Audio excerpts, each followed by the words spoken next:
This is Close Encounters. Close Encounters. True stories, real people. Close Encounters on Cross Rhythms. Yes, hello and welcome to Close Encounters with me, Anne Donaldson. My guest today is Adeyemo. And Ori is working as a youth worker with Ruff and Ruby, the youth charity in Stoke-on-Trent. He holds the role of creative lead for the charity's hip-hop collective called Antidote. And Ori is also an artist in his own right by the name of AJ. So welcome, Ori, to Close Encounters. Hey, thank you for having me. So do you think there's any hope? Are you going to educate me into what hip-hop is today, or is... How much time you got? I'm so looking forward to you sharing some of your story with us today. So from that, I know that you just love music, and that love of music's been right from the very start. Yeah, definitely. Yeah. I grew up kind of just always having music in the house. So kind of like on your iPod Touch, in the car, CDs, just gospel playing, like Fred Hammond, Kirk Franklin, Niger Praise songs, Yinka, IFLA, just all the tunes playing, and that encouraged me to sing from a young age. So yeah, music's my passion really from early. Yeah. And you were born in Stoke-on-Trent. Mm-hmm. So tell us a little bit about family life. I was born in Stoke-on-Trent. Got one older brother, about 3-4 years older than me. And then I've got my two parents, so my mum and my dad. They came from Nigeria. Grew up with a lot of like the culture in the house, speaking Yoruba at home. So know the language, kind of understand it all. I'm trying to speak it a lot more as well. Mum knows I'm struggling a bit, but we'll get there. Parents worked very hard, so I had a very kind of comfortable life. They encouraged me to study a lot, so school was all right for me as well. Good. I can't complain about my upbringing. They gave me every opportunity to try and achieve things in life. Lovely. And your parents, so you were brought up in a Christian home. I was, yes. So you've had that influence from the start. For sure, How aware were you in that environment? How aware were you of God and the reality of Him? I was very aware from a young age, just because it was taught to me. I think my mom made a very concerted effort to show me God. So Bible stories, reading them at night, obviously would take me to church, Sunday school. So I kind of grew up with God all around, and even teaching me how to pray. So I always believed that God existed. There was never a doubt in my mind that there was a God. Yeah. And so over a period of time, can you remember when you first recognized what Jesus has done for us? Or has it been a gradual thing? Definitely gradual for me, growing up in a Christian household. I can't pinpoint, some people might have some miraculous moments like in an instant, the penny dropped or their life changed. I can't say that was the same for me, because I kind of always had it there as a constant. But as is typical, I guess, with people with similar stories who grew up in Christian households, there's kind of a process of like, you understand the difference of how you were before you kind of started to take your walk seriously in terms of relationship with Jesus. So again, like I said before, always had the kind of idea that God existed, God is real, I speak to God. But it was one of those things where sometimes I'm only speaking to God because I want something, or I've done something bad. So now it's like, oh Lord, please, like, help me, save me from my own mess. But I would say when I was going to youth as like an 11-year-old and upwards, I started to have more and more moments where I was like, oh wait, Jesus is so real and here, that He doesn't just want me to play on the fence and kind of be like, oh, God is there, but let me do my own thing. Like, He wants all of me. And one moment I really remember was at a summer camp with my youth group. I was 12 years old and worship music was playing. And I just remember kind of like just falling to the floor crying, just being convicted of like some of the things that I'd done wrong, that I knew I'd done wrong and was continually doing.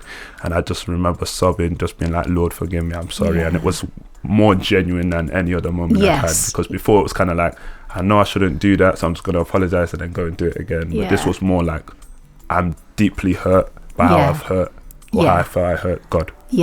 So that's amazing, and I love that so many lives are impacted through youth camps. Definitely. And I just find it really interesting, and perhaps now's a good time for you to share. In your work now, you're someone who goes as an artist to youth camps. Tell us a little bit about what's involved in your work. I mean, I love the work that I get to do. So I work for Ruff Youth Charity, and as you mentioned before, I am the creative lead of a hip hop collective we have called Antidote. And we go and we serve at different youth camps in the summer, like Limitless Festival. We've done that a couple times now. So we've gone and performed, but it's more than performance as well. It's like we're there to serve the kids. So there was a venue that we helped run, this Limitless just gone, and it's like a full circle moment for me. Because some of the most impactful moments I've had in faith were at these summer camps, and have propelled me to like the stage I'm at now, and to get to pay that back and know that, you know, I was once one of these kids, and now I'm kind of being a support to kids to kind of propel their faith. Is like just how God works. Is you know, it's crazy sometimes. So on a day-to-day basis, what's is there a typical day for you? Oh no.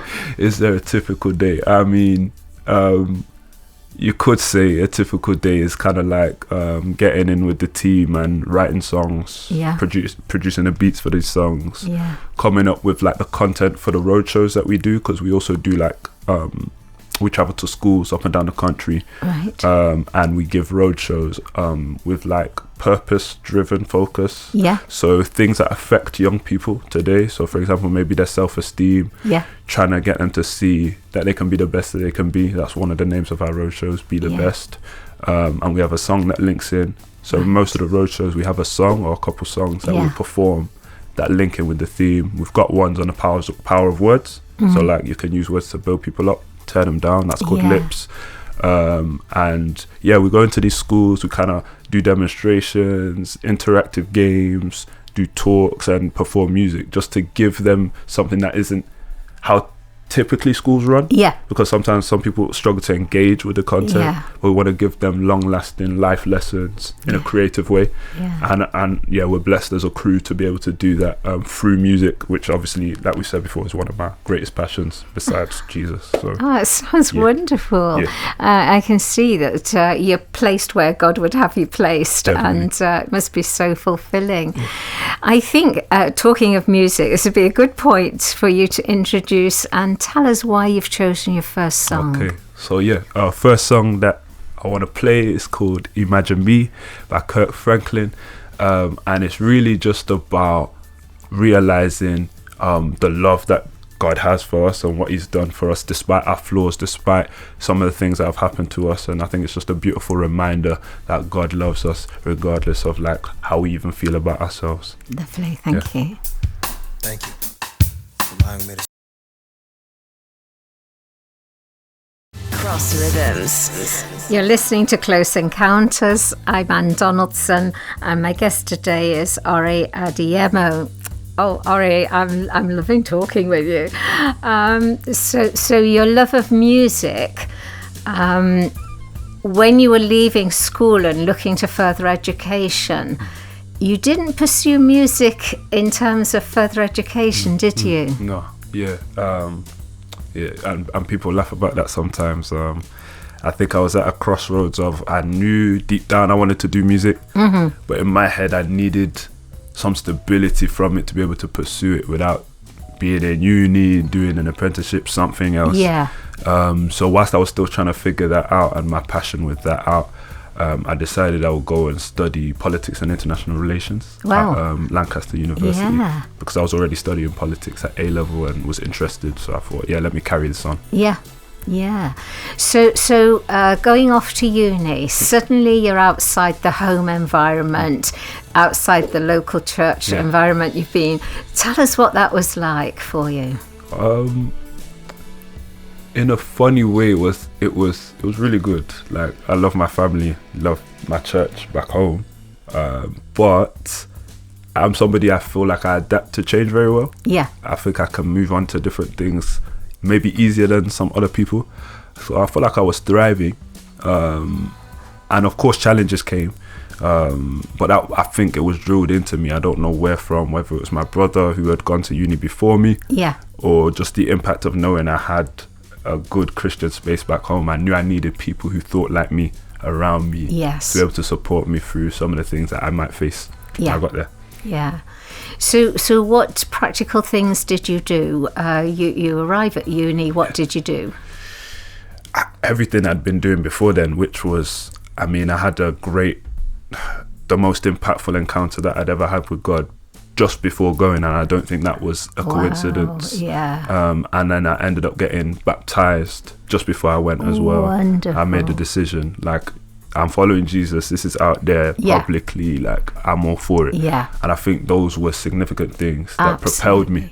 When I got to uni, it's like, this is who I am. So it's like, not like I was in school where it's like, at school I'm one of the lads, and then at church I'm like a goody two shoes. It's like, I'm Uriel Fair, that's just me.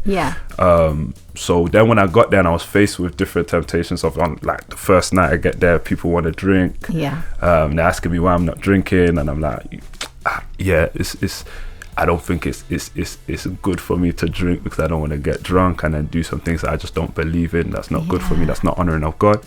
And to be honest, I don't know what people were thinking inside, but on the outside they were just like fair, like they were respecting of it. And it might not go that way all the time for everybody, but I think it wasn't me, it wasn't like, oh, I'm this great person. It's like there was a conviction of the Holy Spirit to be like, there's something here that you need not engage with, because it's important, but it's making an impact that you can't even see at the time. It's making people question, it's making people think, and that could be a little seed.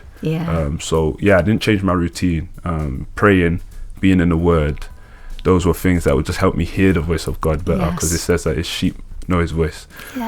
So I know that wherever he sends me, because I believe God sent me there as well, because I prayed over which uni I should go to, and I had an unconditional from Birmingham and Lancaster, and I felt the Lord say Lancaster.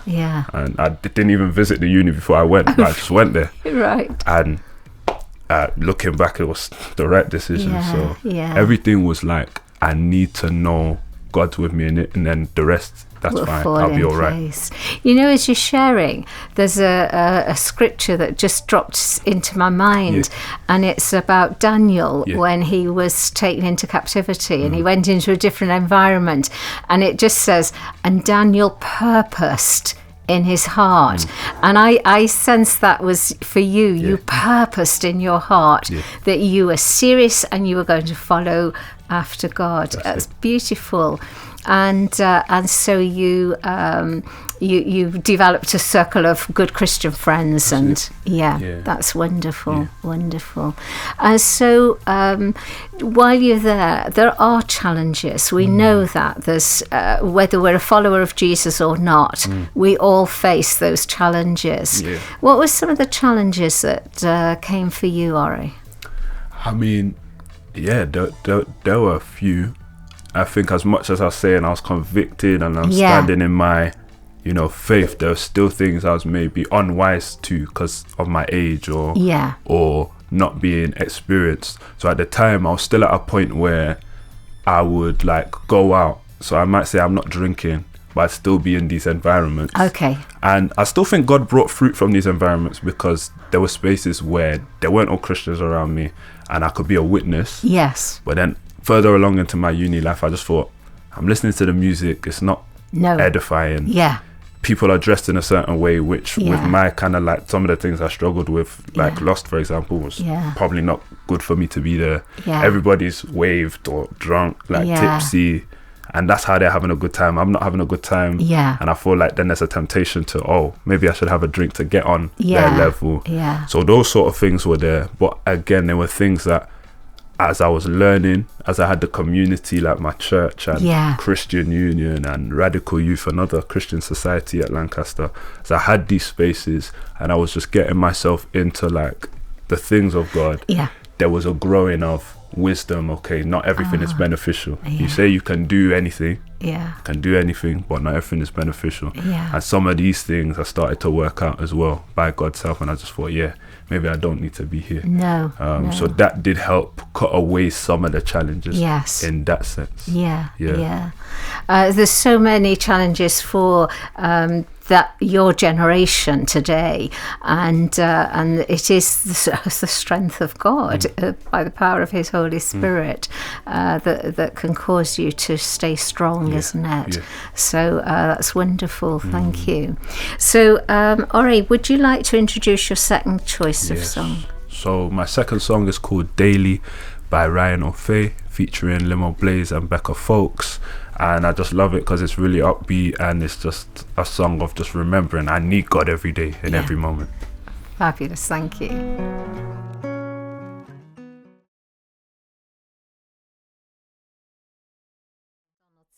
And my guest today is Ori Adeyemo. Ori, were you hearing about you going to uni?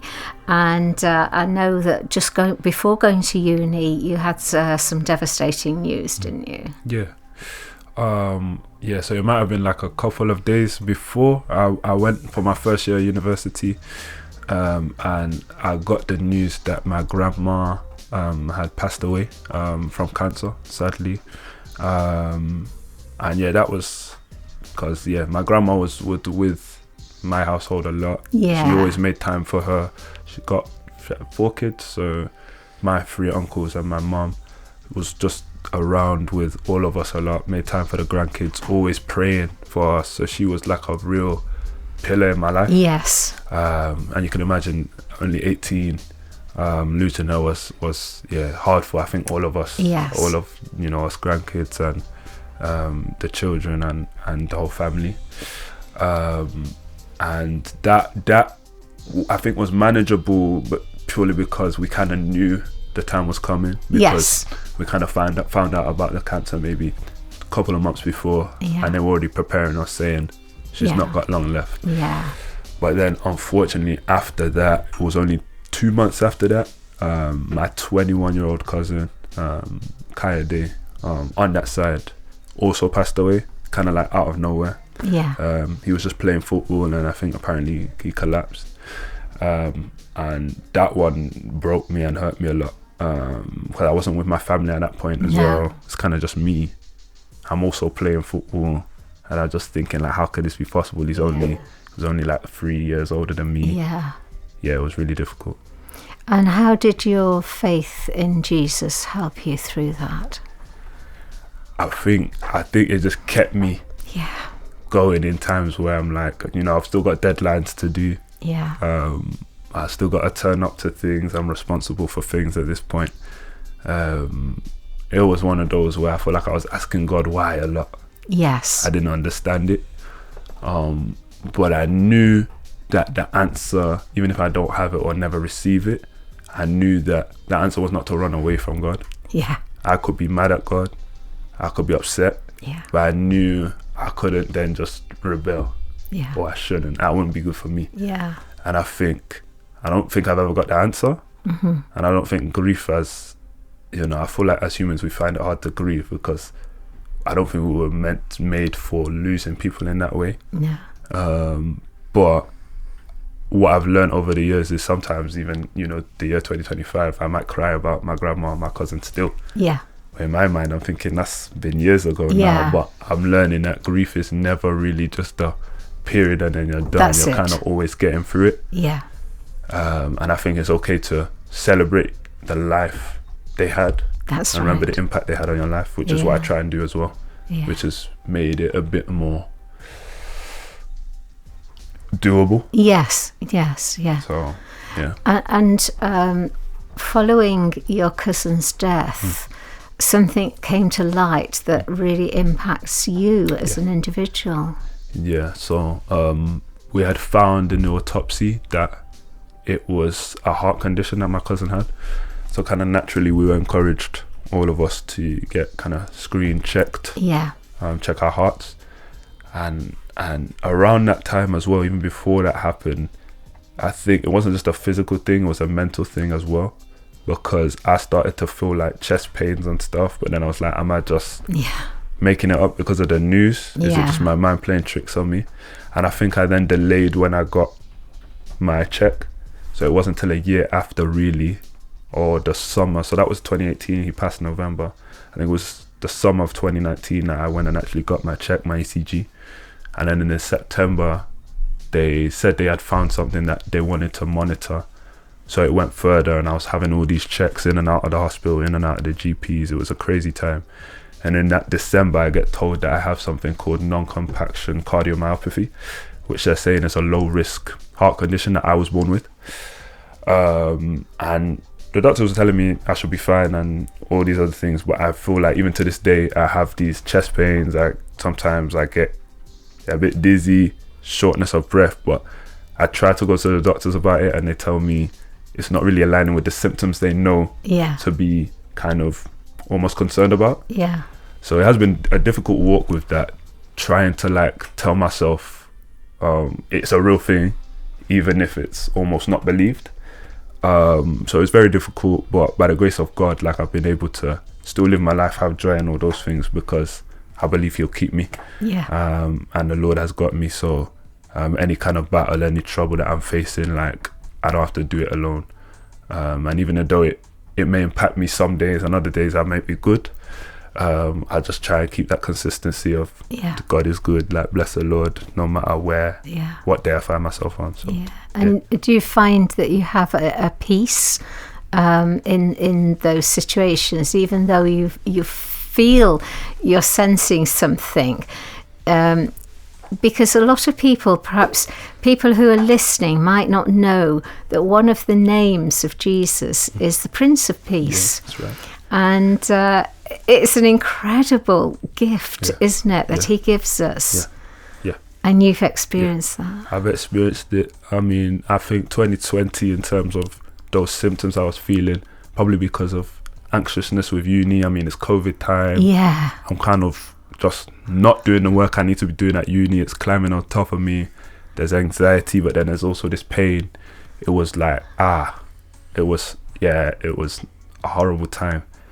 But even then, like, I just remember days I'll be feeling so low, and there was this one song, I probably should have put it on the list because it's impactful, but it's Jireh by Maverick City. It's like, Jireh, you are enough. And I just remember singing that all the time, thinking it doesn't matter if I'm having pain, I'm anxious, or like I'm having the best day, God is enough. I felt those moments of peace and respite in the midst of struggle, pain and anxiety. So what a beautiful testimony, Ari. Thank you for sharing that, because there are people who don't yet have that peace in their hearts and in their minds. And there may be people who are waiting on a diagnosis or have received a diagnosis, and they too can experience peace even in the diagnosis, even in the difficulties. And that's a wonderful gift that comes when you follow after Jesus. So would you like to introduce your next song choice? So my next song is called No More Stages. I believe the artist's name is Anthony. And it's just about kind of making God the focus, God the center. And the remix is a popular song that in the church space that people might know as well. So lovely, thank you.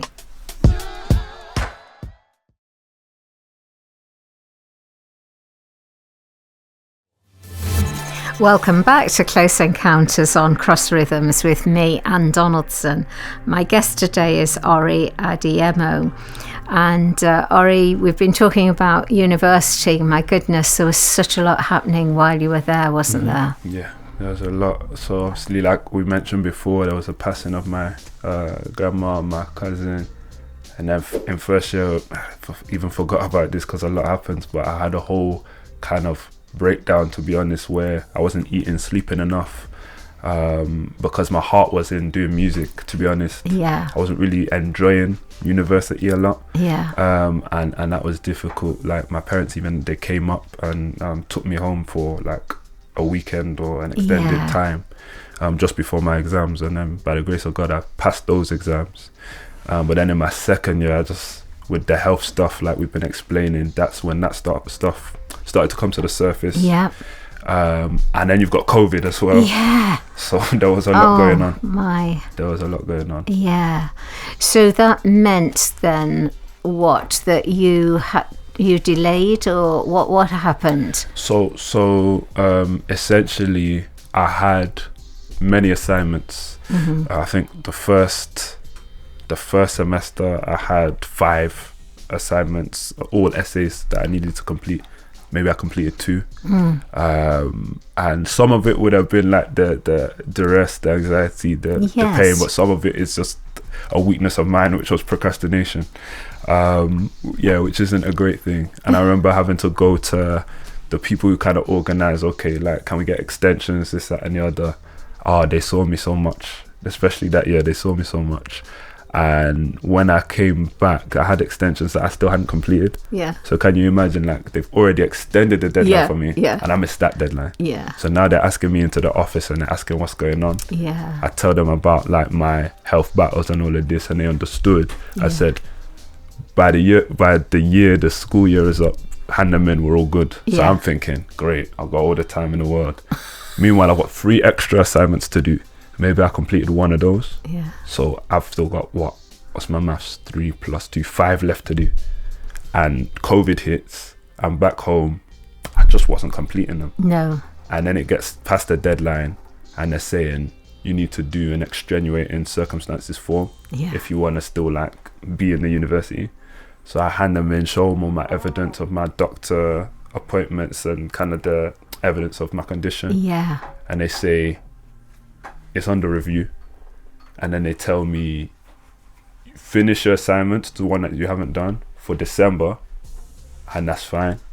But what they didn't say was that I would not be able to partake in 3rd year that year. Okay. What I had missed was, and I couldn't be in uni that whole year. Yeah. So I even got to Lancaster. I was renting out there, a house there, and one of my good friends there. And I got there, and then I'm like, I've not got a timetable. Yeah. So then I email, and they say, yeah, because you didn't get enough credits to get into to 3rd year this year. Yeah. So I was like, oh snap. And that was really embarrassing for me. Like, I remember tail between my legs, like not even wanting to tell my friends. I had to call my parents, tell them, and that was really embarrassing for me, because academically I've always achieved. Yeah. So it was really difficult to begin with. I did my assignments, finished those for December, thank God. Otherwise, they would have kicked me out. And then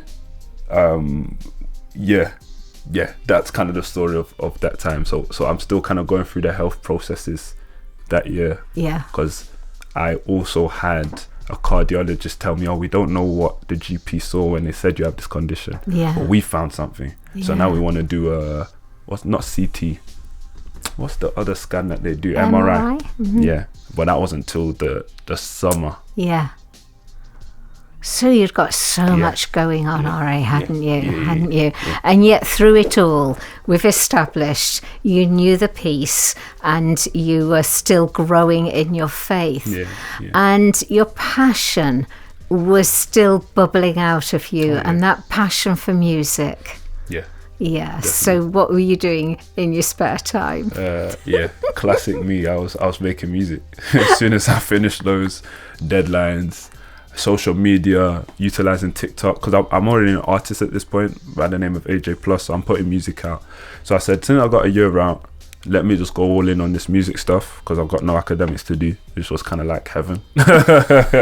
So I kind of went all out. I was posting frequently, every day almost. In fact, 2021, I then set myself a challenge. I'm gonna post something, Instagram and TikTok every day. And then I started freestyling on TikTok Live, which was new back then.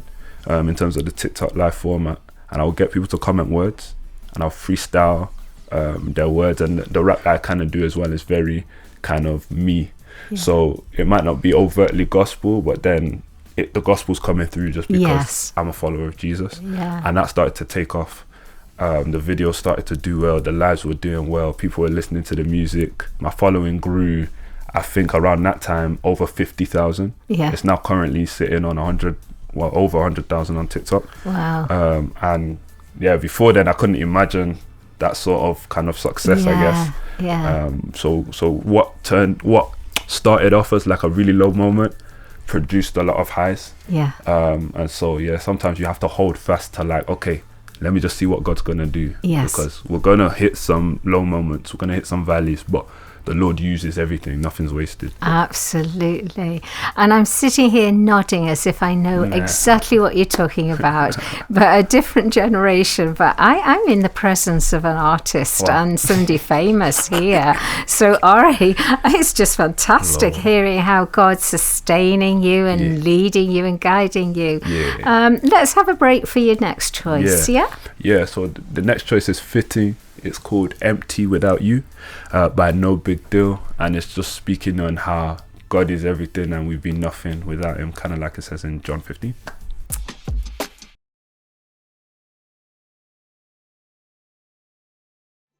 You're listening to Close Encounters with me, Anne Donaldson, and my guest today is Ori Adeyemo. So Ori, we were talking about university, and the day came when you graduated in politics and international relations. Wow, I'm impressed. So then what next? Funnily enough, nothing to do with politics and international relations, what I then went on to do. So I kind of felt heavily at that point. The music was in quite a good place. I kind of saw a pathway to be doing this as like a full-time thing, and even like my parents were kind of cool with that as well, which is an important thing for me. Otherwise I think I've been looking at job applications and trying to do it on the side. So the social media was kind of a way of putting myself out there, also putting messages of God out there in a culture and a genre, especially in rap, where it's promoting a lot of things that are anti-God actually. So that's one of my things. I really want to push back on that with skill and something that's good to listen to. So I was just really focusing on making content as well as making music, and I was doing that for a long time, a couple of years, and that was going okay, but then it became harder and harder in terms of justifying it as something I can do as income as well. So I remember really hitting a place where I've got to start looking elsewhere for that. But I had never done anything outside of the music, to be honest. That's how I'd always earned. And then one day, the church I was going to, this is why community is really important, and the church I currently go to, Grace Church in Stoke-on-Trent, and there's a woman called Andrea who came up to me, knew that I did music, rap, stuff like this, and she said, have you heard about this charity, Ruff and Ruby?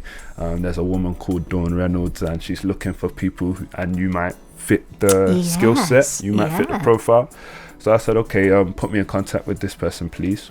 And I think we then got into contact soon after, and fast forward, that's how I started working for Ruff and Ruby, creative lead of Antidote. So now not only am I making my own music outside of work, but my job is to make music and also engage the youth.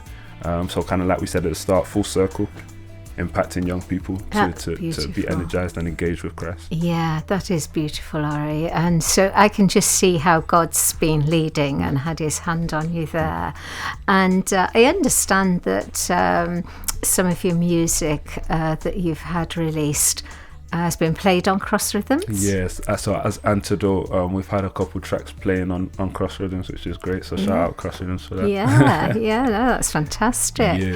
And what are you currently working on with Ruff and Ruby? So with Ruff and Ruby and Antidote, we've got a lot of topic-based, issue-based songs on the way, such as one on knife crime, such as one challenging the idea of toxic masculinity, or even encouraging people to live on purpose and not jump off the roller coaster of life. So we're trying to have people know that their life has meaning and purpose. Yeah. So many things in the works. And you can find more about that on like social media, Instagram, TikTok, Yeah. anti_dote_official. You can find us there. Oh, that's excellent. And these are things that are so relevant, and so relevant not just for the youth, not just for your generation, but for us as the older generation, to know that there is this godly influence. And it's just so exciting to hear your story and know that there are young people out there who are in the areas where the darkness needs penetrating with light, but you're strong and mature enough to go into those situations and to help others. It's fantastic, yeah. And what in your personal life you know? Do you still play football? Do you? Yeah. So personal life, I was playing five-a-side up to just about recently, but again, a lot of my time is just with music. Yeah. So with music, it's with family, it's with friends, church, serving on the worship team there. My personal music career, I've got a mixtape coming up as well, so you can find the stuff I've released already under the name AJ Plus with a plus sign. Yeah. And it's Sir Plus AJ, SIRPLUS AJ on Instagram and TikTok. Okay. But yeah, lots of content and new music on the way. So, yeah. And the inspiration for writing music, how does that get downloaded? Do you? Does it come in different ways? Yeah, different ways. It could be from conversations. Yeah. So you might say something that might inspire me to think on a topic, an idea, a melody. Could be from things that I watch, TV shows, movies. And one thing I love, because sometimes you're learning yourself every day. I heard something online where someone said, when you have those moments of just stillness and quiet, don't make a habit of not having your phone. Yeah. Because often, I know myself, I like to just go on my phone if like I've got nothing going on. But I've realized when I'm washing the dishes, when I have those times of stillness, it's probably the best and peak time for my ideas. Yeah. Because you have to create when you've got nothing to do. Yeah. You have to make something to do. Yeah. And that's what happens in my mind. So often it's out of boredom that I get ideas as well, out of stillness, quiet. Yeah. So I find it's cleaning windows and ironing and the everyday activities, like you say, your mind is free, and I find that God will just download thoughts and things in then. Right. So it's really interesting to know where and how your inspiration comes. And you write the lyrics and the music. Yeah, so for Antidote, I produce all the beats, so the music production, that's me. But then every member kind of writes pretty much what they're saying on the track as well. So I can big up my team, Destiny, Dave, Ngoni, everybody who's there right now as a collective. We got Ben, Star, Beatrice, everybody there, Apple, and Dawn, can't forget Dawn. The people who are in the rap side of it, in the music side of it, they write their own stuff as well. That's fantastic. Well, Ori, it's been absolutely a delight having you here today. I've loved every second. I love your energy, your passion. I love your story. And I really believe that God's got greater plans for you. And my claim to fame will be one day, when he was young, I interviewed this guy. So before you introduce your last song, I just want to say thank you. Thank you for the time. And tell us why you've chosen this last song. This last song has had a very big impact in my life. Probably one of the first kind of Christian rap artists I ever heard, Governor B. It's just about what the gospel is about. We can't be saved by nothing but Jesus, nothing by the blood. So this is Nothing But the Blood by Governor B featuring Dietrich Haddon. Lovely, thank you. Close Encounters on Cross Rhythms. True stories, real people.